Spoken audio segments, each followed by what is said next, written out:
Hi dear student, स्वागत है आप सभी का आपके अपने YouTube channels RC mission chemistry में। और मैं हूं चौबे सर। और हम लोगों का ऑर्गेनिक केमिस्ट्री का चैप्टर चल रहा है क्लास 12th का हलोएल्केन्स, और जिसमें हम लोगों ने पिछली वीडियो में देखा कि क्लासिफिकेशन ऑफ हलोएल्केन, मतलब क्लासिफिकेशन कौन कौन से क्लास में हलोएल्केन को डिवाइड किया गया है, जिसमें आपने देखा मोनोहैलाइड, डाईहैलाइड। ठीक है, तो आज का टॉपिक काफ़ी इंपॉर्टेंट है और ये जो टॉपिक्स है इसी टाइप के टॉपिक लगभग आपको हर एक चैप्टर में मिलेगा। जैसे आपका एल्कोहल, फिनॉल, ईथर, वो टॉपिक है आपका आइसोमेरिज्म।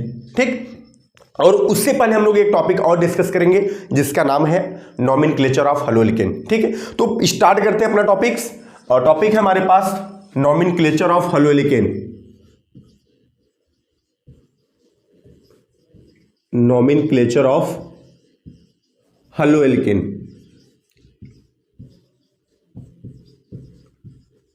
ठीक, तो सबसे पहला टॉपिक आज का हमारा है नॉमेनक्लेचर ऑफ हलोएल्केन। तो अगर हमको हलोएल्केन का नॉमेनक्लेचर देखना है तो उसमें दो होते हैं, एक होता है कॉमन नेम्स और एक होता है आईपीएससी नेम। तो पहले हम लोग देखते हैं कॉमन नेम। कॉमन नेम को कैसे लिखते हैं, ठीक है, और इसके बाद फिर क्या देखेंगे, आईपीएससी नेम। बहुत आसान है, बस आपको थोड़ा सा ध्यान दे के देखना है और कुछ प्रैक्टिस भी करना है। कॉमन नेम, तो नॉमेनक्लेचर में हम लोग पहले क्या देखते हैं, कॉमन नेम्स देखते हैं। ठीक है, अब देखिए कॉमन नेम्स देखने के लिए या ऑर्गेनिक केमिस्ट्री पढ़ने के लिए बहुत बेसिक बातें होती हैं कि अगर हमारे पास एक कार्बन है तो मेथ लगता है, दो कार्बन है तो एथ लगता है, तीन कार्बन है तो प्रोप लगता है। ये बहुत बेसिक चीज़ है, ये आपको पता होना चाहिए। और कॉमन नेम में हम लोग वाई लगाते हैं, और कुछ हाइड्रोजन का नाम कैसे लिखते हैं, जैसे फ्लोराइड, क्लोराइड, ब्रोमाइड, ये चीज़ आपको पता होना चाहिए। तो बहुत आसान होता है कॉमन नेम। देखिए मैं आपको पूरा बेसिक बताता हूं जिससे आपको कोई दिक्कत ना हो। अगर आपके पास C1 मतलब एक कार्बन होगा तो आपको लिखना है मेथ। अगर आपके पास C2 होगा तो आपको लिखना है एथ, और अगर आपके पास C3 होगा तो आपको लिखना है प्रोप, और C4 के लिए लिखना है ब्यूट, C5 के लिए लिखना है पेंट, C6 के लिए लिखना है हेक्स, आपको ये याद करना पड़ेगा। C7 के लिए लिखना है हेप्ट, C8 के लिए ऑक्ट, C9 के लिए नोन, और C10 के लिए डेक। तो इतना तो आपको अगर ऑर्गेनिक केमिस्ट्री पढ़ना है तो याद होना चाहिए। ये क्लास 10th का भी है, क्लास 11th में भी था, और आप पढ़ रहे हैं क्लास 12th में, तो बहुत बेसिक बातें हैं, तो इतना आपको पता होना चाहिए। ठीक, अब कुछ और भी रूल्स होते हैं, जैसे आपके पास अगर यक्स है, यक्स में कौन कौन आता है, मैंने आपको बताया था FCl, Br और I, ये आते हैं ना, FCl, Br, I। तो ये भी आपको याद करना पड़ेगा। अगर आपके पास यक्स है, F है, Cl है, Br है, I है, तो इसका नाम आपको लिखना है, F का नाम लिखना है फ्लोराइड, फ्लोरो नहीं, कॉमन नेम में क्या लिखना है, फ्लोराइड। Cl है तो क्लोराइड, Br है तो ब्रोमाइड, और I है तो आयोडाइड। ठीक ये भी आपको अच्छे से याद होना चाहिए कि FCl, Br, I के लिए आपको क्या लिखना है। अच्छा, ये दोनों नाम आएगा कैसे, मैं आपको भी बताऊंगा। देखिए मैंने बताया था आपको याद है, मैंने कहा था कि हलोएल्केन जो है, हलोएल्केन ये आईपीएससी नेम है। और एक नाम मैंने आपको बताया था, अगर आपको याद होगा, तो मैंने कहा था एल्किल हैलाइड। एल्किल हैलाइड, ये एल्किल हैलाइड होता है कॉमन नेम।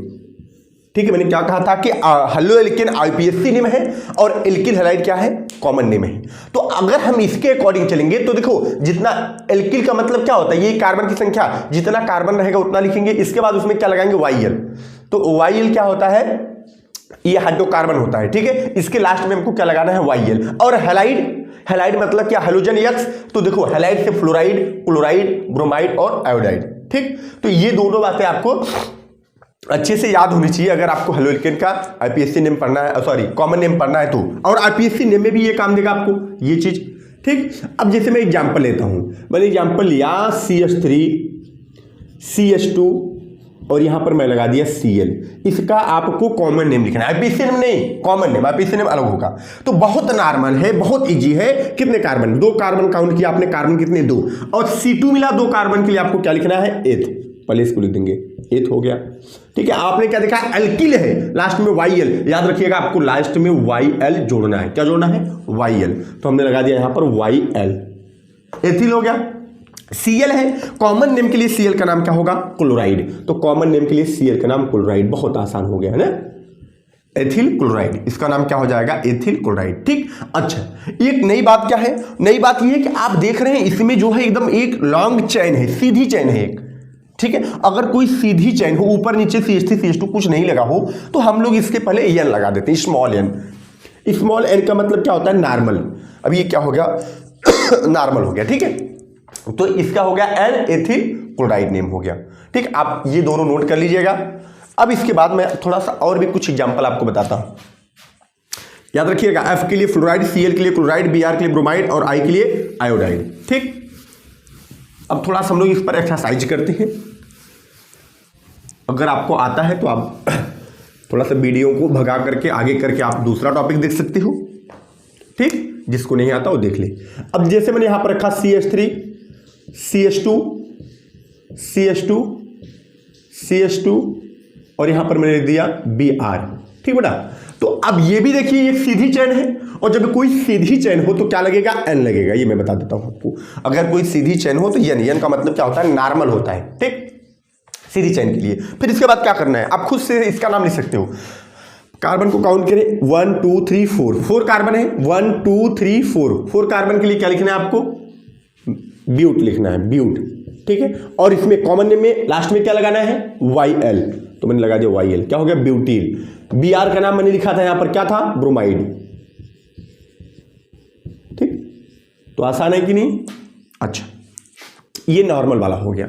थोड़ा सा एक बार चेंज भी होता है, कैसे चेंज होता है उसको देख लीजिए आप। जैसे मैंने यहां पर रखा CH3 CH, और एक ऊपर भी मैंने लगा दिया CH3, और यहां से मैं लिख दिया Cl। अब इसके नाम देखिए, एक सीधी चेन नहीं है, सीधी चेन के ऊपर भी कुछ लगा है। क्या लगा है, CH3 लगा है। सीधी चेन के ऊपर क्या लगा है, CH3। अगर सीधी चेन के ऊपर CH3 लगा हो तो ऐसे में हम लोग N की जगह लिखते हैं आइसो। क्या लिखते हैं, आइसो। मैंने क्या कहा कि अगर स्ट्रेट कोई चेन होगा CH3 CH2 CH2 CH2 करके एक सीधी चेन होगी तो वहां लगाएंगे N। लेकिन अगर ऊपर या नीचे कोई अगर एक CH3 लगा हो, एक कार्बन से एक ही लगा हो, दो ठे नहीं, एक कार्बन से अगर एक ही CH3 लगा हो तो वहां पर क्या लगते हैं, आइसो। अब आइसो हो गया। अब टोटल कार्बन को काउंट करिए, 1 2, ये भी नंबरिंग नहीं कर रहे हो कि स्ट्रेट लाइन में करेंगे, 1 2 3, कितने कार्बन हो गए, 3 कार्बन। तो 3 कार्बन के लिए आपको क्या लिखना है, प्रो। इसके बाद फिर क्या लगाना है, YL, प्रोपील। और Cl के लिए क्या लिखना है, क्लोराइड। बातें समझ में आ रही है आपको। अगर एक CH3 लगाओ, जैसे एक मैं और भी एग्जांपल लेता हूं इसी का, मैंने लिया CH3 CH2 CH CH3 और यहां पर मैं लिख दिया Br। ठीक, तो अब फिर वही बात होगी, एक लॉन्ग चेन है, सीधी चेन है एक, और सीधी चेन के ऊपर या नीचे कहीं पर क्या लगा है, CH3 लगा है, तो यहां पर क्या लगेगा, आइसो। अगर यही नहीं होता तो क्या लगता है, N लगता है, नॉर्मल। लेकिन अब यहां पर क्या लगेगा, आइसो लगेगा।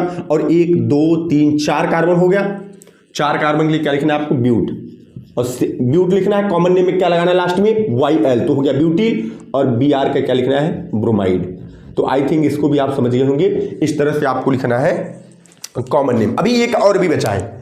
अभी मैंने क्या देखा कि अगर एक CH3 ऊपर या नीचे लगा हो, और अगर एक ही कार्बन से 2 CH3 ऊपर या नीचे लगा हो, तो कॉमन नेम में थोड़ा सा चेंज और भी होता है, उसको भी देख लेते हैं।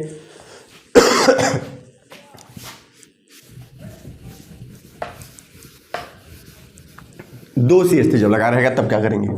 अब देखिए, जैसे मैंने ये लिया CH3 CH2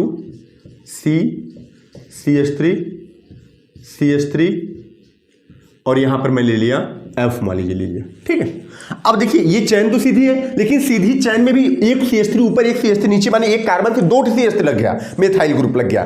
तो इसका नाम हम लोग आइसो भी नहीं लिखेंगे। मैंने क्या कहा, सीधी चैन हो तो नॉर्मल N लिखना है। अगर एक मेथाइल ग्रुप माने CH3 ऊपर या नीचे हो तो आइसो लिखना है। और अगर 2 हो जाते हैं, एक ही कार्बन से 2 लग जाते हैं, तो वहां लगाना है आपको नियो। वहां पर आपको क्या लगाना है, नियो। तो पहले हम लगाएंगे NEO, नियो लगाएंगे। ठीक है, इसके बाद 1 2 3 4 5, देख रहे आपको 1 2 3 4 5 कार्बन टोटल है। और 5 कार्बन के लिए आपको क्या लिखना है, पेंट लिखना है। ठीक, और पेंट लिखना है, और लास्ट में क्या लगाना है, YL, तो पेंटिल हो गया। और F का क्या होगा बेटा, फ्लोराइड। ठीक, आई थिंक आप लोग समझ गए होंगे। कॉमन नेम में किसी को कोई दिक्कत नहीं होगा, इस टाइप से सारे हम लोग कॉमन नेम कर लेंगे। अब हमारे पास नेक्स्ट टॉपिक जो बचा है, जो थोड़ा सा बड़ा होता है, डिफरेंट टाइप के उसमें आ सकते हैं, और वो है हमारे पास आईपीएससी नेम। ठीक, आइए देखते हैं उसको, काफी इंपॉर्टेंट। तो इसको तो आप लोग लिख ही लिए होंगे, तो हम इसको भी मिटा देते हैं। ठीक है, अब ये काफी इंपॉर्टेंट टॉपिक्स, कॉमन नेम तो उतना ज्यादा इंपॉर्टेंट होता नहीं, लेकिन आईपीएससी नेम काफी इंपॉर्टेंट होता है। आईयूपीएससी names, international union of pure and applied chemistry, आपको इसका फुल फॉर्म पता होना चाहिए, international union of pure and applied chemistry. ठीक, अब इसका कुछ डिफरेंट टाइप का रूल्स होता है, उसको आइए देख लेते हैं।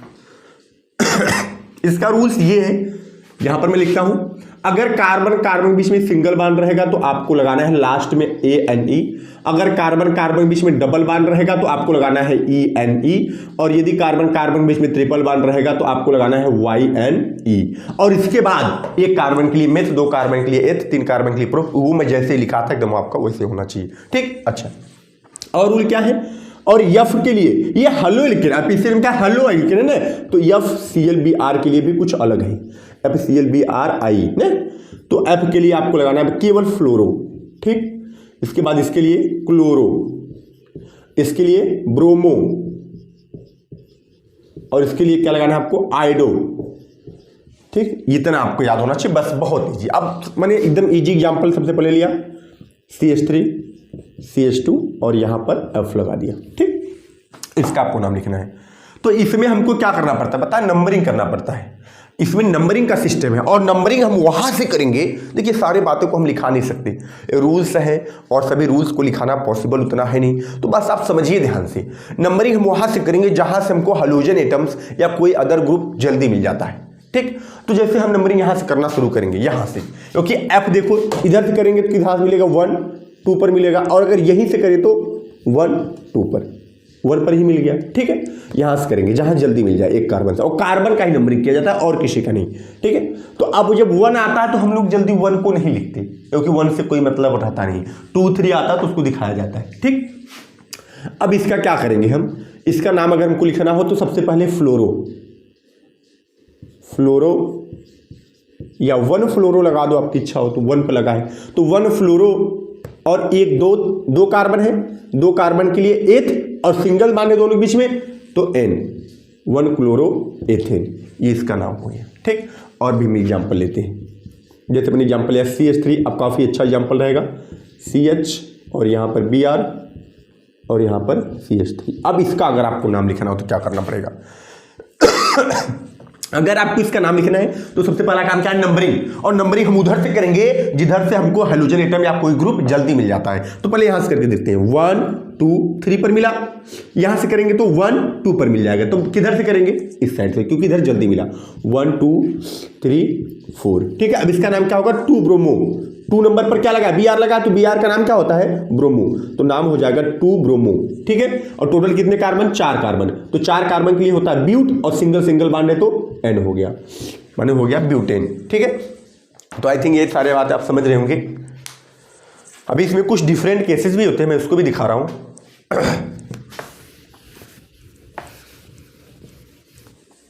फिर अगला मैंने लिया CH3 CH2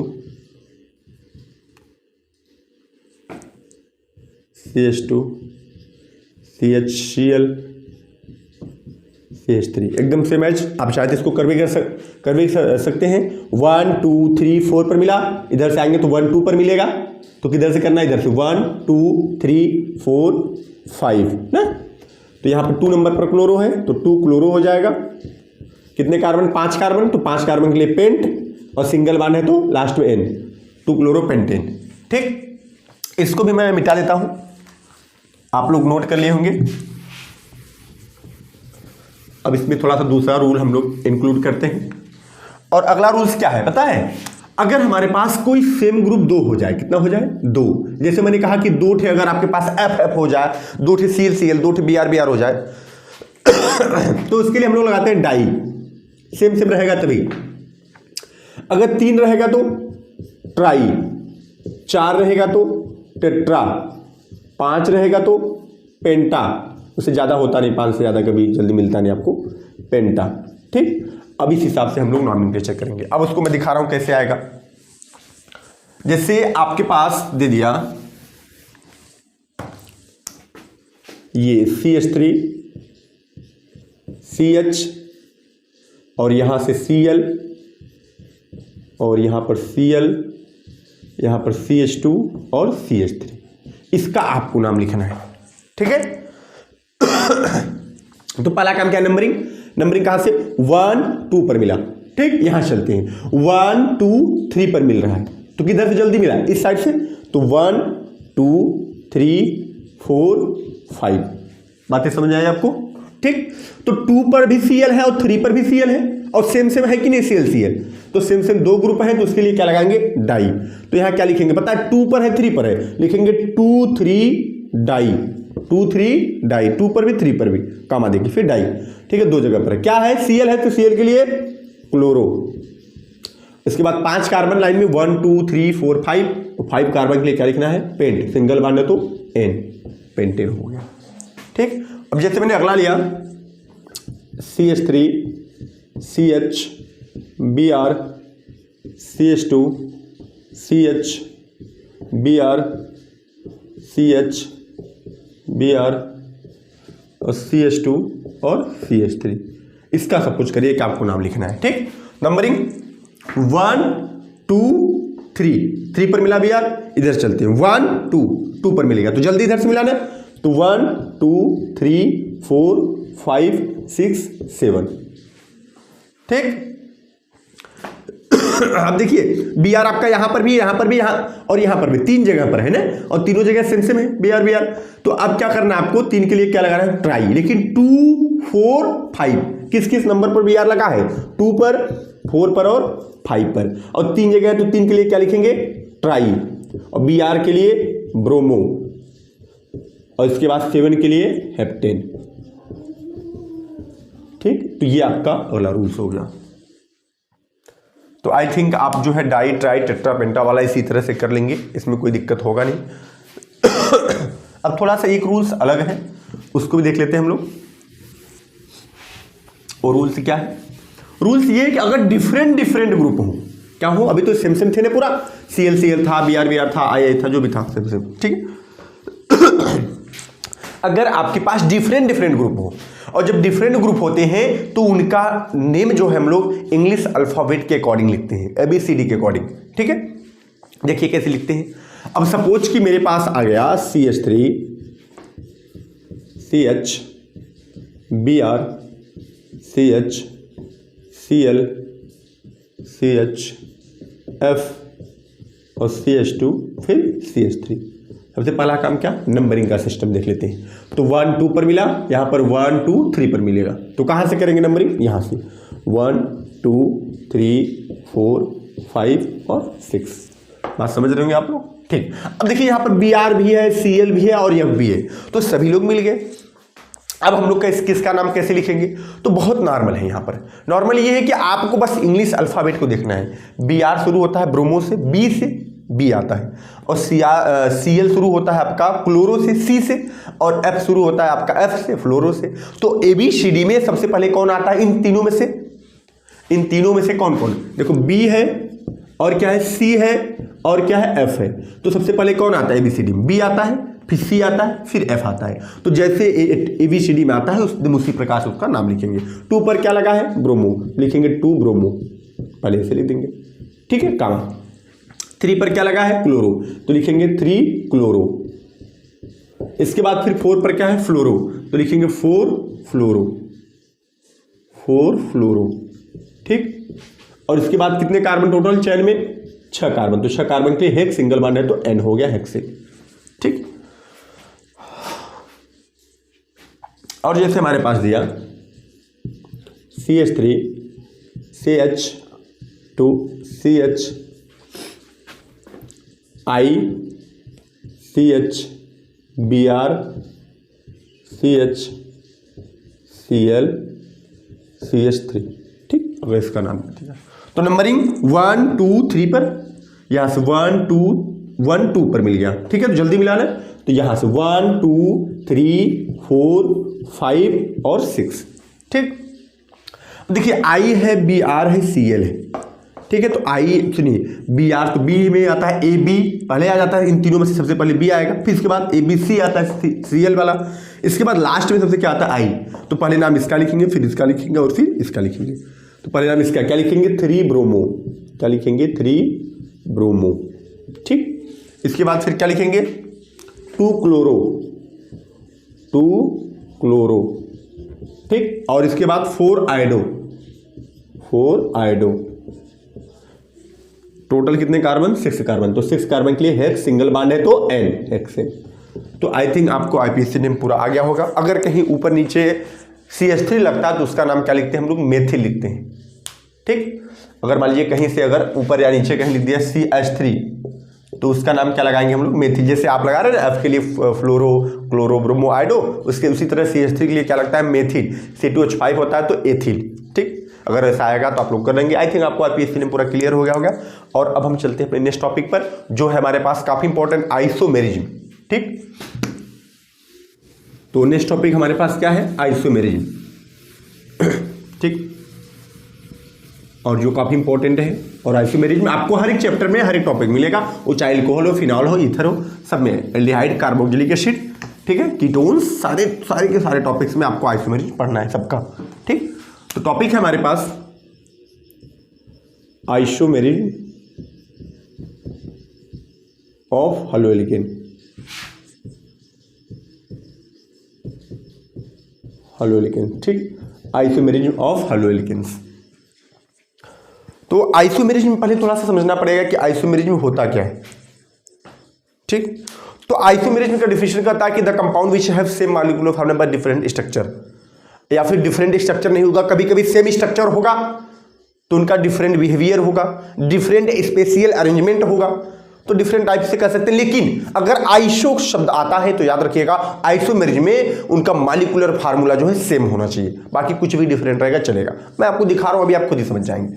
अब जैसे आपको हैलोएल्केन में पढ़ना है ना, तो हैलोएल्केन में पहला होता है, सारे आइसोमेरिज्म इसमें नहीं पाए जाते, जो पाए जाते हैं मैं उसको दिखा रहा हूं, चैन आइसोमेरिज्म, चैन आइसोमेरिज्म। हैलोएल्केन में पहला कौन सा आइसोमेरिज्म होता है, चैन आइसोमेरिज्म। अब चैन आइसोमेरिज्म में क्या होता है, चैन का मतलब देखिए, चैन का मतलब चैन जो सीधी चैन रहती है उसको आपको डिस्टर्ब करना है, माने सीधी चैन को हटा करके कोई ऊपर नीचे ग्रुप लगा देना है। कैसे, आइए देखते एकदम आसान। जैसे मैंने ये लिया आपके पास example, CH3 CH2 CH2 CH2 और यहां पर मैं लिया Br। ठीक है, तो ये जो है आपके पास हैलोएल्केन है। कैसे पता चला, Br है, हेलो है, और ये इतना बड़ा आपके पास एल्केन रखा गया है तो हैलोएल्केन है। इसमें आपको दिखाना कौन सा आइसोमेरिज्म है, चैन आइसोमेरिज्म। तो जो चैन इतना बड़ा बना है ना, उस चैन में से किसी एक CH2 को निकाल करके ऊपर या नीचे लगा देना है आपको, यही है आपके पास रूल्स। तो कोई भी CH2, मैंने क्या कहा, कोई एक CH2 निकाल लो और उसको ऊपर या नीचे आप लगा दो। तो कौन सा CH2 निकाले, आपकी इच्छा। चलो मैं इसको निकाल रहा हूँ, कहाँ लगाओ, यहाँ लगाओ या फिर यहाँ, चलो मेरा मन किया मैं यहाँ लगा देता हूँ। ठीक, तो आप देखिएगा ध्यान से, करना क्या आपको, ये CH3 का CH3 हो गया, यहां CH2 का CH2 हो गया। ठीक है, नीचे बांध करके इस CH2 के यहां लगाना था ना, चैन है तो CH2 लगा दिया, ये वाला CH2 तो बचा हुआ है, और यहां पर क्या हो गया आपका Br, ये Br का Br। लेकिन ये थोड़ा सा परफेक्ट नहीं होता, क्योंकि मैंने आपको कहा था कि कार्बन कहीं पर भी होगा उसका 4 बांड होना चाहिए। तो बांड थोड़ा सा हम लोग मिला लेते हैं। किसका मिलाएंगे, जिसको लगाए उसका मिलाते हैं, और जहां लगाए उसको मिलाते हैं। तो इसका देखिए 1 2 3 बांड हो गया, और 2 हाइड्रोजन है, तो मैंने कहा था एक हाइड्रोजन एक बांड को देगा, तो 2 हाइड्रोजन कितने बांड हो गए, 3 2 5, 1 2 3 3 2 5, इसका जबकि 4 ही होना चाहिए था, 5 हो गया। इसका देखिए 2 हाइड्रोजन माने 2 बांड, और एक बांड यहां पर कितना हुआ, 3, तो यहां पर एक ज्यादा एक कम है ना, तो यहां से एक H निकाल के यहां लगा दो आप। तो यहां 2 H है, जब एक H निकालेंगे तो एक H बचेगा, यहां 2 H है, एक H लगा देंगे कितना हो जाएगा, 3 H।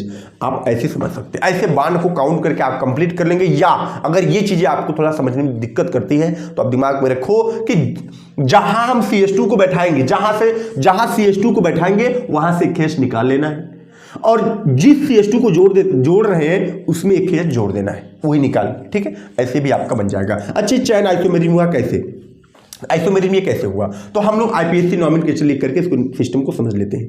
नंबरिंग हम यहां से करेंगे तो 1 2 3 4। ठीक है, तो यहां पर हमारे पास 1 ब्रोमो है, 1 ब्रोमो, और इसके बाद कितने कार्बन, 4 कार्बन के लिए ब्यूट है, सिंगल बॉन्ड है तो N, ये हो गया एपिस्टिन। और इसका लिख के देखते हैं तो 1 2 और 3 यहां क्या होगा 1 ब्रोमो होगा, 1 ब्रोमो। इसके बाद 2 नंबर पर क्या लगा है CH3 लगा है। मैंने आपको हिंट दिया था कि CH3 का नाम क्या लिखना है, आपको मेथिल लिखना है तो 2 मेथिल।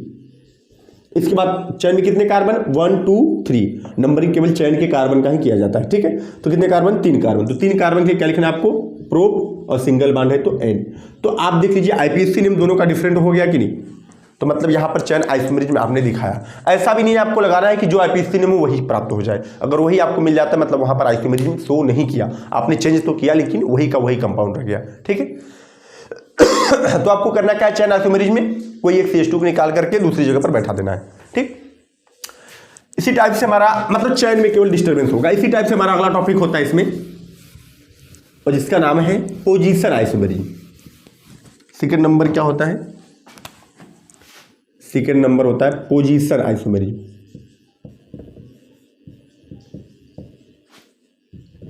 अब पोजीशन का मतलब हो गया पोजीशन माने स्थिति। पोजीशन आइसोमेरिज्म में जो हेलोएल्केन का पोजीशन है उसी को चेंज कर देंगे हम। तो हेलोएल्केन का पोजीशन को कैसे चेंज करते हैं आइए देखते हैं। जैसे मैंने ये लिया CH3 CH2 और यहाँ CH2 यहाँ CH और यहाँ पर सपोज Cl और यहाँ पर आपके पास CH3, ठीक। कोई बात नहीं, नंबरिंग करते हैं। तो नंबरिंग हमने यहाँ से करेंगे 1 2 3 4 पर मिलेगा, यहाँ से करेंगे 2 पर मिलेगा तो 1 2 3 4 5। इसमें हेलोएल्केन का पोजीशन क्या है, माने Cl है ना हेलोएल्केन, हेलो है हैलाइड, इसका पोजीशन क्या है 2 नंबर पर है हेलोजन का। और हमको पोजीशन आइसोमेरिज्म दिखाना है तो जो पोजीशन इसका उसी पोजीशन को चेंज कर दो, 2 की जगह 3 कर दो या 4 कर दो, कुछ भी कर दो, ठीक है। तो मैं आपको बताऊं इसका 2 का 3 ही हो सकता है या तो 1 हो सकता है। तो हमने क्या किया इस Cl को यहां से निकाल के यहां लगा दिया। देखो क्या होगा CH3 का CH3 CH2 का CH2, यहां पर आपको लगाना है Cl को, ये भी CH2 है, चलो अभी रखे रहते हैं CH2 का CH2, Cl हो गया और यहां पर CH का CH और यहां पर CH3। अब देखिए आपका पोजीशन तो सही हो गया, कैसे नंबरिंग देख लीजिए 1 2 3 पर मिला, 1 2 3 पर मिला, चाहे इधर से करिए आप 3 पर ही मिलेगा, ठीक है। तो अब यहां पर किस नंबर मिला है 3 नंबर पर मिला, माने 2 पर था 3 पर हो गया, इधर 2 पर था इधर 3 पर हो गया, तो पोजीशन में चेंज हुआ कि नहीं, तो पोजीशन आइसोमेरिज्म तो हो गया। लेकिन बात वही आ गई, यहां पर बॉन्डिंग मिलाइए 2 3 4 5 हो जाएगा और यहां जहां से निकला यहां 1 2 3 है, ठीक है। तो जहां लगाते वहां से केस निकाल करके जहां से हटाए थे वहां पर एक केस लगा देना है आपको, मतलब बॉन्डिंग का आपको कंप्लीट कर देना है, ठीक। इस तरह से आपको क्या मिल गया पोजीशन आइसोमेरिज्म, माने उसमें हेलोएल्केन का पोजीशन जो है वो चेंज होना चाहिए। पोजीशन को चेंज कैसे करना है, एक Cl को निकाल करके दूसरे Cl को वहां पर बैठा देना है, ठीक। सॉरी Cl को हटा करके वहां पर दूसरी जगह पर Cl को बैठा देना है और जहां बैठाएंगे वहां से खेच निकाल लेना है और जहां से हटाए थे वहां एक खेच लगा देना है, ठीक। क्योंकि उसका जो है वैलेंसी कार्बन की कंप्लीट होनी चाहिए, 4 होनी चाहिए ना तो 5 होना चाहिए ना तो 3 होना चाहिए, उसी को आपको काउंट करके कंप्लीट करना है, बस ये हो गया आपके पास पोजीशन आइसोमेरिज्म। अब जो तीसरा जो आइसोमेरिज्म होता है आपके पास वो काफी इंपॉर्टेंट होता है, ठीक है। थोड़ा सा बड़ा टॉपिक भी है और काफी इंपॉर्टेंट भी, और वो टॉपिक है आपके पास ऑप्टिकल आइसोमेरिज्म। एक एग्जाम में भी आपको काफी पूछा जाता है, बोर्ड पर एग्जाम में क्लास 12 के, ऑप्टिकल आइसोमेरिज्म,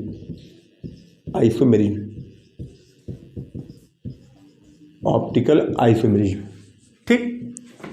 ये काफी इंपॉर्टेंट ऑप्टिकल आइसोमेरिज्म, इसको हिंदी में बोलते हैं प्रकाशिक समावेता, प्रकाशिक समावेता, ठीक है। तो कुछ बेसिक बातें पहले मैं आपको बताऊं ऑप्टिकल आइसोमेरिज्म के बारे में, अगर आप बेसिक समझेंगे तो बहुत इजी लगेगा। ऑप्टिकल आइसोमेरिज्म वही कंपाउंड शो करेगा जिसके पास कायरल कार्बन हो। पहला कंडीशन तो दे दिया हमको, क्या दिया कंडीशन, क्या होना चाहिए कायरल कार्बन होना चाहिए, कंपाउंड में क्या होना चाहिए कायरल कार्बन, या इसी को क्या बोलते हैं एसिमेट्रिकल कार्बन, कायरल कार्बन या इसी को क्या बोलते हैं एसिमेट्रिकल कार्बन। अब ये कायरल कार्बन होता क्या है इसको भी समझ लेते। मैंने क्या कहा कि ऑप्टिकल आइसोमेरिज्म में शो करने के लिए कंपाउंड के पास क्या होना चाहिए कायरल कार्बन होना चाहिए। तो कायरल कार्बन होता क्या है ऐसा कार्बन जिससे 4 डिफरेंट एटम या डिफरेंट ग्रुप लगे हों उसे कहते हैं कायरल कार्बन। फॉर एग्जांपल मैंने लिया यहाँ पर C, यहाँ पर 4 बांड, आप जानते हैं कि कार्बन हमेशा कहीं कहीं पर भी रहेगा 4 बांड लगाएगा, मैंने लगा दिया A B C D। तो देखिए कार्बन के चारों बांड पर अलग अलग ग्रुप है, A है B है C है D है, तो यह कार्बन कैसा है कायरल, और कायरल को हम लोग ऐसे स्टार से दिखा देते हैं, ठीक। फॉर एग्जाम्पल मैंने और भी लिया CH3 C2H5 OH Cl। ये भी कार्बन कैसा है, कायरल कार्बन। कैसे, 4 बांड को आपको देखना है, 4 बांड है ही, पहले बांड पर Cl है, दूसरे पर OH है, तीसरे पर C2H5 है और चौथे पर क्या है, CH3 है। तो चारों डिफरेंट डिफरेंट हुए कि नहीं। तो ये भी कार्बन कैसा हो गया आपका, कायरल कार्बन। तो जहां पर 4 डिफरेंट ग्रुप होंगे, क्या होंगे, 4 डिफरेंट ग्रुप। ऐसे कार्बन जहां क्या हो, 4 डिफरेंट ग्रुप हो, उसी को क्या बोलते हैं, कायरल कार्बन बोलते हैं। कोई दिक्कत किसी को कायरल कार्बन में? तो ऐसा कार्बन होना चाहिए, तभी वह जो है ऑप्टिकल आइसोमेरिज शो करेगा। ठीक, अब हम लोग देखते हैं कि ऑप्टिकल आइसोमेरिज में किस तरीके से शो करता है और कैसे। तो कायरल कार्बन क्या होता है, समझ में आ गया आपको? ठीक, आइए देखते हैं। चलिए, बहुत ध्यान से समझना। ठीक,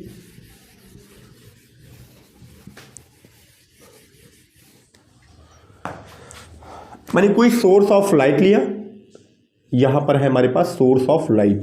ठीक, और कोई अगर सोर्स ऑफ लाइट होता है तो उसका वाइब्रेशन कहाँ होता है, सभी डायरेक्शन में होता है ना। कोई अगर लाइट है तो उसका वाइब्रेशन हर एक डायरेक्शन में होता है। ठीक, इसको बोलते हैं ऑर्डिनरी लाइट, ऑर्डिनरी लाइट। ठीक, काफी इंपॉर्टेंट ये ऑर्डिनरी लाइट। ठीक, इसको हम पास करेंगे, गुजारेंगे कहाँ से, निकोल प्रिज्म से। यहां पर हम बनाई देते हैं कोई प्रिज्म, ये हमारे पास क्या है, निकोल प्रिज्म है। ठीक, निकोल प्रिज्म। निकोल प्रिज्म किसका बना होता है, तो CaCO3 का, कैल्शियम कार्बोनेट का बना होता है। ठीक है, ये कोई ऑर्डिनरी लाइट है जिसमें वाइब्रेशन जो होता है वो हर एक डायरेक्शन में, मतलब कि अगर कोई लाइट अगर यहाँ पर जल रही है तो उसका वाइब्रेशन इधर भी इधर भी इधर भी हर एक डायरेक्शन में होता है। तो इसका वाइब्रेशन दिखाया जा रहा है हर एक डायरेक्शन में। ठीक, ऑर्डिनरी लाइट है ये, कोई सोर्स ऑफ लाइट। इसको हमको गुजारना है, किससे गुजारना है, निकोल प्रिज्म से। और जब इस लाइट को हम निकोल प्रिज्म से गुजारते हैं तो इसका डायरेक्शन केवल एक हो जाता है। ये देखिएगा, इस लाइट का डायरेक्शन क्या हो गया, एक डायरेक्शन हो गया। देख रहे हैं, यहां पर हर एक डायरेक्शन में था, और जब निकोल प्रिज्म से गुजारा CaC3 का जो बना होता है तो इसका डायरेक्शन क्या हो गया, एक। तो ऐसे लाइट को बोलते हैं PPL। क्या बोलते हैं, PPL। इसका फुल फॉर्म क्या होता है, plane polarised light. Plane polarised light. किसी को कोई दिक्कत, मेरी बात समझ गए आप लोग, मैंने क्या क्या कहा, ऑर्डिनरी लाइट है, वाइब्रेशन उसका हर एक डायरेक्शन में होता है। इसको क्या करेंगे, निकोल प्रिज्म से पास करेंगे। जब निकोल प्रिज्म से हम पास करते हैं तो उसका डायरेक्शन केवल एक हो जाता है। और ऐसे लाइट को जिसका डायरेक्शन केवल एक हो, ऐसे लाइट को कहते हैं प्लेन पोलराइज्ड लाइट। समतल ध्रुवित प्रकाश हिंदी में कहा जाता है। ठीक है, प्लेन पोलराइज्ड लाइट। अब क्या करेंगे, अब यहां कहानी थोड़ी सी अलग होगी। और यहां पर मैंने क्या किया, कोई कंपाउंड रख दिया। यहां पर क्या किया, कोई कंपाउंड, जिससे PPL हमारा पास करेगा। कंपाउंड में, कंपाउंड से कौन गुजरेगा, PPL। ठीक है, तो ये देखिए, इसका डायरेक्शन केवल सीधा है, एक डायरेक्शन है। ठीक, अब ये कंपाउंड हो सकता है इसके डायरेक्शन को चेंज कर दे, मतलब इसको रोटेट कर दे। क्या करे, मानी भैया ये क्या करे, PPL, ये कंपाउंड हो सकता है इसको रोटेट कर दे इधर या इधर, और हो सकता है न कर पाए, तो बहुत नॉर्मल सी बात है। अगर यह कंपाउंड इस PPL को रोटेट कर देगा तो मतलब ये कंपाउंड है आपका optically active compound, optical active compound है, प्रकाशिक सक्रिय होगी। ठीक है, और अगर यह कंपाउंड इस PPL को रोटेट नहीं कर पाता है तो यह कंपाउंड क्या है आपका, ऑप्टिकली इनएक्टिव है। इतना लिख लेंगे आप। मैंने क्या बताया कि अगर ये कंपाउंड जो आपका बीच में रखा गया, इससे जो है PPL क्रॉस करेगा तो अगर यह कंपाउंड इसको रोटेट कर देता है, कैसे, या तो राइट साइड या फिर लेफ्ट साइड, किधर भी डायरेक्शन में अगर रोटेट किया तो यह कंपाउंड क्या है, ऑप्टिकल एक्टिव है। अगर नहीं कर पाया तो ऑप्टिकल इनएक्टिव है। ठीक है, तो सपोज मैंने माना कि ये कंपाउंड जो इसको रोटेट कर दिया, और जब रोटेट कर देगा तो यहां पर दो कंडीशन आप समझ रहे हैं। पहला, ये ऐसे है, इसको ऐसे घुमा दिया, तो जब ऐसे रोटेट कर दिया तो कौन सा डायरेक्शन हुआ, ये क्लॉकवाइज, मतलब राइट साइड किया कि नहीं, क्लॉकवाइज कर दिया। कैसे, ऐसे था ऐसे कर दिया। OR या तो क्या कर सकता है, एंटी क्लॉक, तो एंटी क्लॉक ऐसे है ना, इसको मत देखिए, ऐसे है, इसको ऐसे कर दिया तो आपका ये क्या हो गया, एंटी क्लॉक हो गया। बातें समझ रहे हैं क्या, कि अगर ये PPL, अगर ये कंपाउंड ऑप्टिकली एक्टिव, क्या होगा, ये ऑप्टिकली एक्टिव, एक्टिव रहेगा तभी रोटेट करेगा। अगर ये कंपाउंड इसको रोटेट नहीं कर पाया, क्लॉक या एंटी क्लॉक से नहीं मतलब है, तो ये कंपाउंड कैसा ऑप्टिकली इनएक्टिव है। अगर ये रोटेट कर दिया तो ऑप्टिकली एक्टिव है। तो यहां पर दो कंडीशन, तब फिर यहां पर दो कंडीशन क्या क्या है कि इसको यहां था ऐसे घुमाया, राइट साइड मैंने क्लॉकवाइज तो ये हो गया। अगर घुमा दिया एंटी क्लॉक तो एंटी क्लॉक ये हो गया। मैंने रोटेट तो किया लेकिन किस डायरेक्शन में किया हमको नहीं पता। अगर ये क्लॉकवाइज किया तो इसको बोलते हैं डेक्स्ट्रो रोटेटरी कंपाउंड,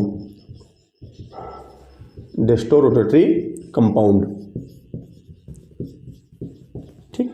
और अगर यह एंटी क्लॉक किया तो इसको क्या बोलते हैं, लीवो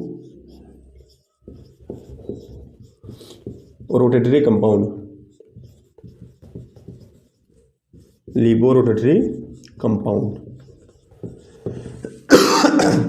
तो यहां पर कंपाउंड कितने हो गए, दो हो गए, डेस्ट्रो रोटेटरी कंपाउंड और लीबो रोटेटरी कंपाउंड, ठीक है। तो अब मैं पूरी बात ऑप्टिकल आइसोमेरिज्म को एक बार मैं पुनः समझा देता हूं। मैंने क्या कहा कि आपको सोर्स ऑफ कोई भी लाइट लेना है और सोर्स ऑफ लाइट जो होता है उसका वाइब्रेशन हर एक डायरेक्शन में होता है, मेनी डायरेक्शन में होता है। उसको बोलते हैं ऑर्डिनरी लाइट। उसको आपको क्रॉस किससे करना है, पास किससे करना है, निकोल प्रिज्म से। निकोल प्रिज्म जो है CaCO3 का बना होता है और जब इससे यह क्रॉस करेगा इसकी डायरेक्शन केवल एक हो जाता है, जो हर एक डायरेक्शन में था, ऑल डायरेक्शन में था, उसका डायरेक्शन केवल 1 हो गया।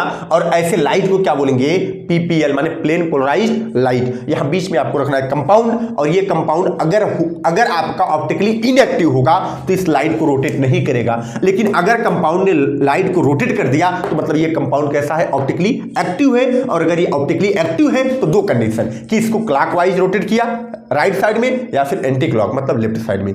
अगर यह कंपाउंड इसको क्लॉकवाइज रोटेट किया, देख रहे हो यहां से ऐसे देखो क्लॉकवाइज इधर चला गया, तो अगर ये क्लॉकवाइज किया तो मतलब डेस्ट्रो रोटेटरी कंपाउंड है। अगर इसको एंटी क्लॉक में कर दिया, यहां से ऐसे घुमा दिया एंटी क्लॉक में, तो मतलब यह लीबो रोटेटरी कंपाउंड है। और ये था आपका ऑप्टिकल आइसोमेरिज्म, ठीक। उम्मीद करते हैं कि आपको ये भी टॉपिक्स आपको अच्छा समझ में आया होगा। तो आज हम लोगों ने क्या पढ़ा, isomerism and IPSC nomenclature of halo alkanes. अगर कोई डाउट होता है तो आप कमेंट करिएगा, हम नेक्स्ट वीडियो में उसको बताने का जरूर प्रयास करेंगे। Thank you so much.